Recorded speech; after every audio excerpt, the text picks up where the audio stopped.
Jai Hind everybody, I am here with the next question of class 10th CBSE board important questions.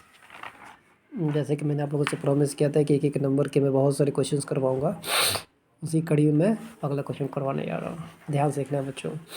करा if two positive integers a and b are written as a equal to x cube y square and b equal to x y cube. देखिएगा ध्यान से बच्चों, a लिखा है a equal to x cube y square और b लिखा है x y cube, where x and y are prime numbers, then the result obtained by dividing the product of the given integers by the LCM AB. कह रहे then the result obtained by dividing the product of the integer by the LCM से जब इन दोनों के product को divide करने पे क्या आएगा। देखिए LCM निकालने का ज़बरदस्त ट्रिक है। जब इस तरह से अलजेब्रिक नंबर में दिया रहे तो जो बड़ी पावर होती है वो लेते हैं। जैसे x की पावर 3 है, x पावर 1 है तो बड़ी पावर लेंगे x की पावर 3, y की पावर 2 है, y की पावर 3 है तो y की पावर 3।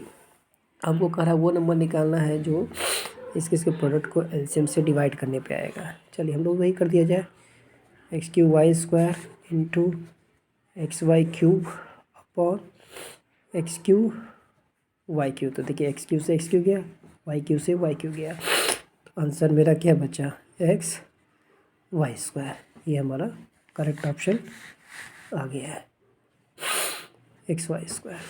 ठीक है, और आप ऐसे भी समझ सकते हैं कि ये क्या है, एचसीएफ है। हम लोग फॉर्मूला पढ़ते ही हैं पहले चैप्टर में, HCF equal to product of two numbers upon LCM. ठीक है, चलिए अगला क्वेश्चन देखते हैं। कर the given linear polynomial y equal to f x has 2 zeros. देखिए ये तो एकदम ईजी क्वेश्चन है। एक्स एक्सिस को कितनी जगह पे काट रहा है, एक जगह काट रहा है, यानी इसकी एक जीरो है, इक्वेशन की 1 जीरो है।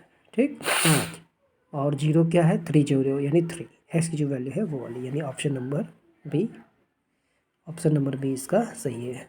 ठीक, अगला क्वेश्चन देखते हैं। अगला क्वेश्चन जहाँ पैरेलल दिया है तो इसमें तो कंडीशन आपको याद होनी है। इसमें 3 कंडीशन होती है। पहला condition a1/a2 equal to b1/b2 equal to c1/c2, यानी इसके इनफाइनाइट मेनी सॉल्यूशंस होती है, यानी दोनों लाइन एक दूसरे को ओवरलैप करती। यहाँ पे ये दिया है कि दोनों लाइन पैरेलल है, यानी कहीं भी दोनों लाइन नहीं काट रही। अगर कहीं पे भी दोनों लाइन नहीं काट रही, ऐसा कोई सॉल्यूशन नहीं है। तो कोई सॉल्यूशन नहीं का कंडीशन ये होता है a1/a2 equal to b1/a2 but not equal to c1/c2, ये वाली कंडीशन सही है। तीसरी कंडीशन होती है a1/a2 not equal to b1/b2, तीसरा कुछ भी रहे यानी वो वन सॉल्यूशन, यानी दोनों लाइन दूसरे की जगह काटती है। यहाँ पे तो कोई सॉल्यूशन नहीं है, यानी दोनों दूसरे को काट नहीं रहती, ये वाला ऑप्शन सही होगा, बी वाला।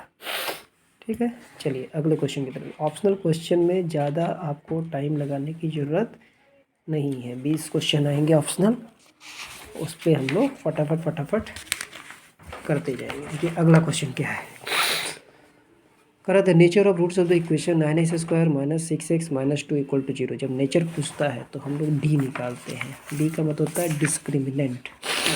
डी कैसे निकलता है, देखिए इक्वेशन क्या है हमारा, 9x square minus 6x minus 2 equal to 0। तुरंत इसको कंपेयर करेंगे, ax square plus bx plus c equal to 0 से।